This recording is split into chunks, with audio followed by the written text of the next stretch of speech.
Hello students, आज हम भाषा के बारे में पढ़ेंगे। आज का पाठ हमारा है, जैसा कि लिखा हुआ देख रहे हैं आप, भाषा, व्याकरण और वर्ण।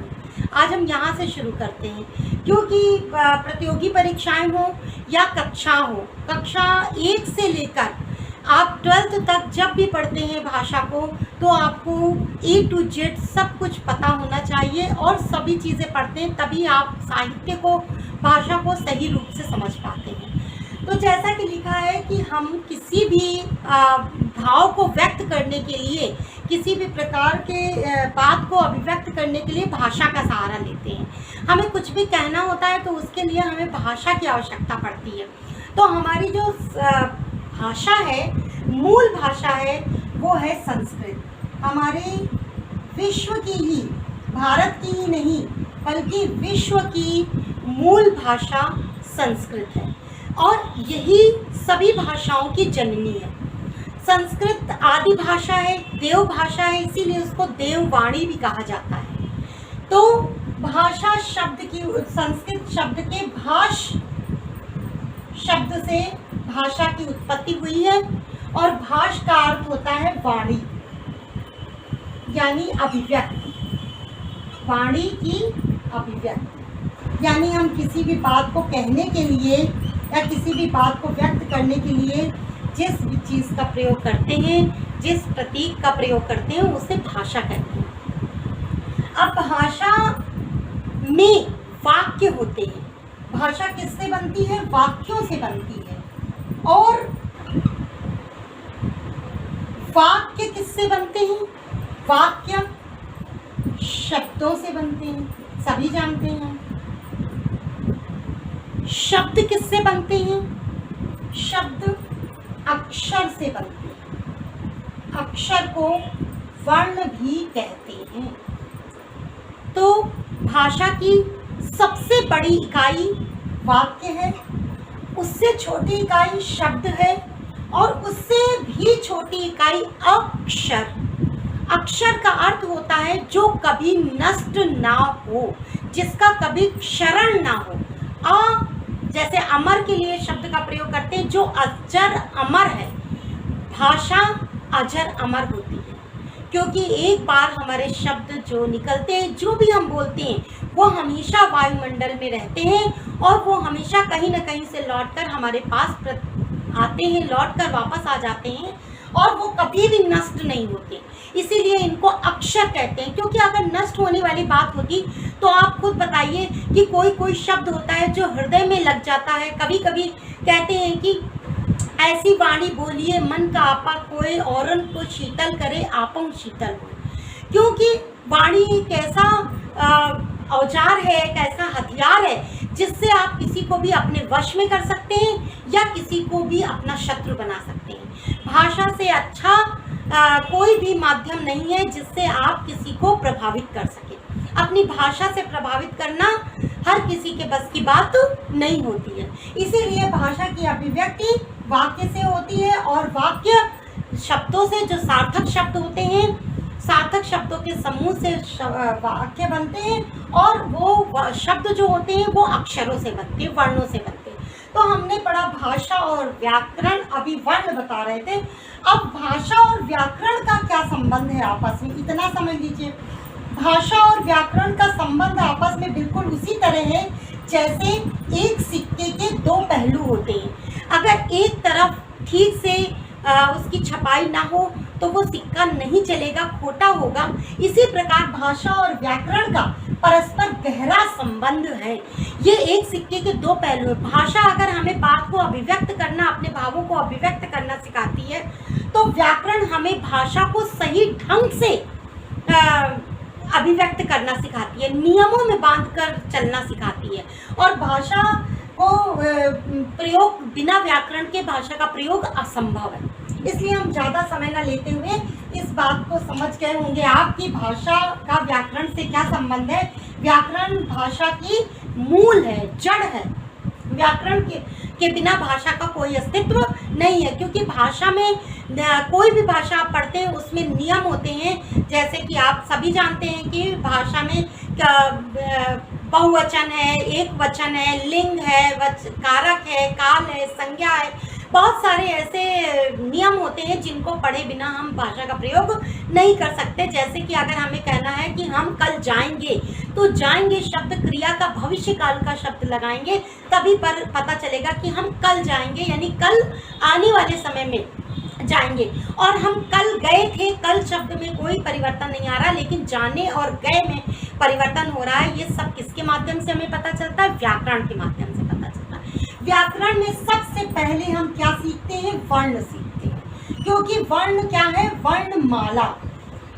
वर्णों की जो व्यवस्थित वर्णमाला किसे कहते हैं? कई बार पूछ लेते हैं वर्णमाला किसे कहते हैं? वर्णों के व्यवस्थित क्रम को वर्णमाला कहते हैं।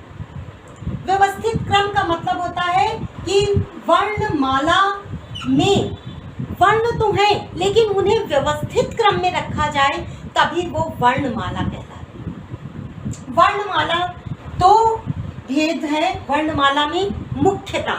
सबसे पहले वर्णमाला में दो चीजें पढ़ी जाती हैं। हम पढ़ते हैं स्वर और व्यंजन। आप ये देख रहे होंगे एक चीज, मैं व्यंजन इस तरह से लिख रही हूँ, आप ध्यान दीजिए। मैं इसके लिए भी अनुनासिक, ये है अनुनासिक का प्रयोग। मैं एक दिन अपना वीडियो इस पर भी बनाऊंगी कि अनुनासिक कैसे प्रयोग करते हैं और इनका प्रयोग क्यों आवश्यक है। तो इस वीडियो को आप देखिए, और अगर इसमें कुछ समझ ना आए तो बताइएगा। आगे हम व्यंजन जिस तरह से लिख रहे हैं, इसका अनुनासिक प्रयोग है, हम अगले वीडियो में आपको समझाएंगे। तो स्वर आई बात यहाँ पर। वर्णमाला, वर्णमाला में दो चीजों में विभक्त होती है वर्णमाला। एक तो होते हैं स्वर और एक होते हैं व्यंजन। अगर हम स्वरों को अलग अलग बताएं तो स्वर होते हैं 11 और इसमें प्लस होते हैं 2। अब कैसे कहेंगे कि स्वर में 11 स्वर कौन से होते हैं? तो आ से लेकर ऋस्व, आ से लेकर जो मूल स्वर होते हैं ऋस्व स्वर। दो प्रकार के स्वर हैं। ऋस्व स्वर जिनका प्रयोग हम पहले अपने वीडियो में बता चुके हैं कि ह्रस्व स्वर और दीर्घ स्वर का प्रयोग करने में बच्चों को क्या गलती होती है, क्या वो गलत कर देते हैं। ह्रस्व स्वर होते हैं आ, ई, उ और री। ये मुख्य 4 ह्रस्व स्वर हैं। इस तरह से आपके एग्जाम्स में बहुत ही छोटे छोटे क्वेश्चन के रूप में ये पूछे जाते हैं, जो आपको बिल्कुल आपके माइंड में क्लियर होने चाहिए। बिल्कुल आपके दिमाग में ये चीज़ें एकदम व्यवस्थित रूप से होनी चाहिए कि आप कौन से स्वर को किसके अंतर्गत रखते हैं। उसके बाद होते हैं दीर्घ स्वर। दीर्घ स्वर होते हैं 7। कौन कौन से होते हैं? ए, ये दीर्घ होता है क्योंकि ये आ और ई के मेल से ए बनता है। इसी तरह आए, सॉरी इसमें बड़ा आ भी आएगा, आ, ए, ऐ, ओ, दीर्घ स्वरों में मैं आपको फिर से बता दूं। दीर्घ स्वर में आएंगे, इसमें बड़ा आ नहीं लिखा था हमने, दीर्घ स्वर में बड़ा आएगा, यानी कि दीर्घ स्वर कहलाते हैं। ये ह्रस्व और दीर्घ होते हैं। फिर इसमें इस ह्रस्व ई लिखी है, इसके बाद इसमें दीर्घ ई आएगी। फिर उसके बाद ए होगा, जो आ और ई से मिलकर ए बनता है। इसी तरह दीर्घ आ और ई से मिलकर ए बनता है। ओ,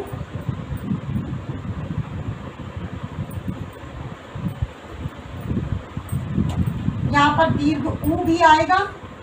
इसके बाद ए आएगा, फिर ए आएगा, इसके बाद ओ आएगा और आओ आएगा।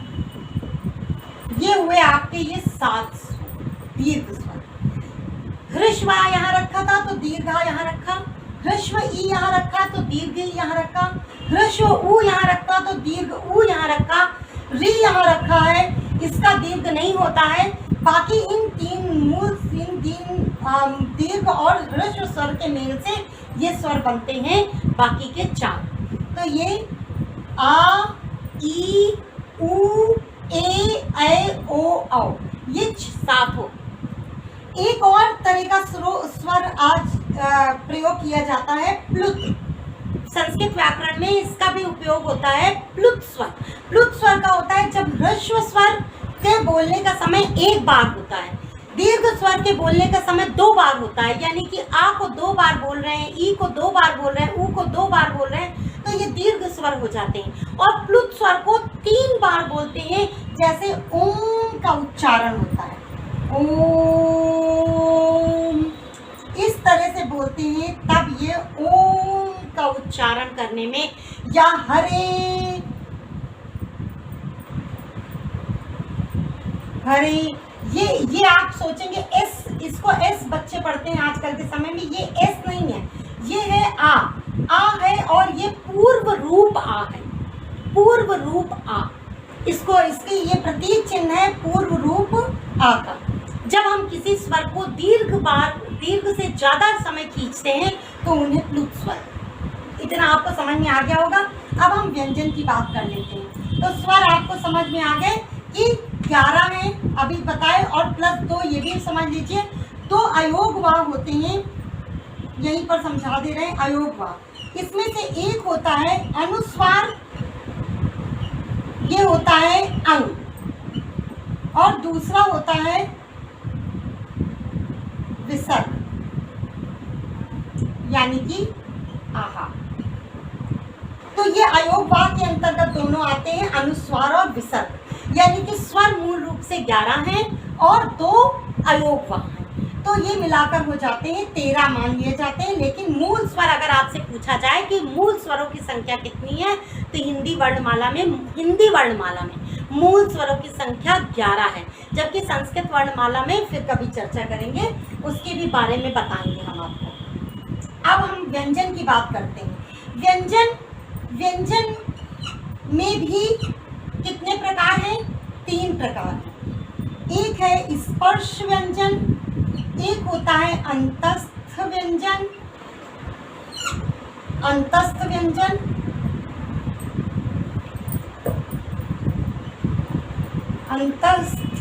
यानी कि अंदर स्थित, और ऊष्म व्यंजन। तीसरे प्रकार के होते हैं ऊष्म व्यंजन। अब ये कितने होते हैं? 11 ये हो गए, और अब इनको हम गिनकर बताएंगे। स्पर्श व्यंजन हमारे 25 होते हैं, यानी 25। अंतस्थ व्यंजन हमारे 4 होते हैं, और ऊष्म व्यंजन भी हमारे 4 होते हैं। अगर इनको गिन लिया जाए तो ये होते हैं, आप इनको देख लीजिए, 25 4 29, और ये 4 33। अगर हम टोटल करें इनको तो ये 33 बनते हैं। और हमारे स्वर कितने हैं? 11। तो अगर हम ये देखें तो इस प्रकार से हमारे कितने हुए? मूल वर्णमाला में होते हैं कुल 44, कहीं कहीं 49 भी देते हैं। 49 जो देते हैं वो होता है एक 4 अक्षर और क्षत्रज्ञ को भी मिलाते हैं, और अयोग वाक को 1 गिनते हैं। इस तरह से 49 भी होते हैं। लेकिन आपको अगर मूल स्वर पूछा जाए तो 11, और वैसे 33 व्यंजन होते हैं। अब स्पर्श व्यंजन को हम देख लेते हैं कि स्पर्श व्यंजन में क्या आते हैं। स्पर्श व्यंजन होते हैं जो हमारे उच्चारण स्थान, यानी कि हमारे होंठ, तालु और मूर्धा, यानी कि मुंह के अंदर जो यहाँ पर एक मूर्धा होता है, गले के नीचे, गले के बीच में श्वास लेने में जिसका जो हिलता है उसे मूर्धा कहते हैं। वो जो ना हो तो हमारे स्वर सघोष शघोष उसी की वजह से होते हैं। उन पर भी हम चर्चा करेंगे, ये भी बताएंगे, क्योंकि प्रतियोगी परीक्षाओं में बहुत सारी ऐसी चीज़ें पूछी जाती हैं, और बच्चों को भी, किसी भी क्लास के बच्चे हों, उन्हें भी ये सारी चीज़ें पता होनी चाहिए, क्योंकि अगर बचपन से ये नहीं पढ़ते हैं तो फिर इनको समझने में बाद में बहुत दिक्कत होती है। स्पर्श व्यंजन 25 जैसे बताएं तो का वर्ग से लेकर, यानी कि हर पंचम वर्ण, 5 वर्ण होते हैं, 5 वर्ग होते हैं, का वर्ग, चा वर्ग, और ये सब 5 अक्षर होते हैं। इनको वर्ग कह देने से का, खा, गा, घा, उंगा, चा, छा, जा, झ, ञ, ता, ठा, डा, ढा, अण, णा, ता, ठा, डा, ढा, णा, यानी कि का, खा, गा, घा, ञ। बोलने का तरीका का, खा, गा, घा, उंगा, चा, छा, जा, झ, ञ, ता, ठा, डा, ढा, ण, ये तरीका होता है बोलने का। और ता, था, दा, धा, न, प, फ, ब, भ, म, ये वर्ग होते हैं, इन्हें कहते हैं। और यही वर्ग 5 अक्षरों के होते हैं, तो ये होते हैं 25 हो जाते हैं। पावर। ये सारे वर्ग हैं, ये 25 हो गए, तो इसलिए स्पर्श व्यंजन होते हैं 25। अब आगे हम देखते हैं व्यंजन 33 हम जान रहे थे, तो स्पर्श हो गए। फिर उसके बाद अंतस्थ। अंतस्थ माने जो अंदर स्थित हो, वो अंतस्थ व्यंजन है, यानी कि या रा लावा, यानी कि ये समझिए कि इन्हें अर्ध स्वर भी कहा जाता है। कई बार प्रतियोगी परीक्षाओं में भी पूछा जाता है कि अर्ध स्वर किसे कहते हैं, तो आपको याद रखना है कि जो अंतस्थ व्यंजन है यही अर्ध स्वर भी हैं। और ऊष्म हुए हमारे श, श, स, हा।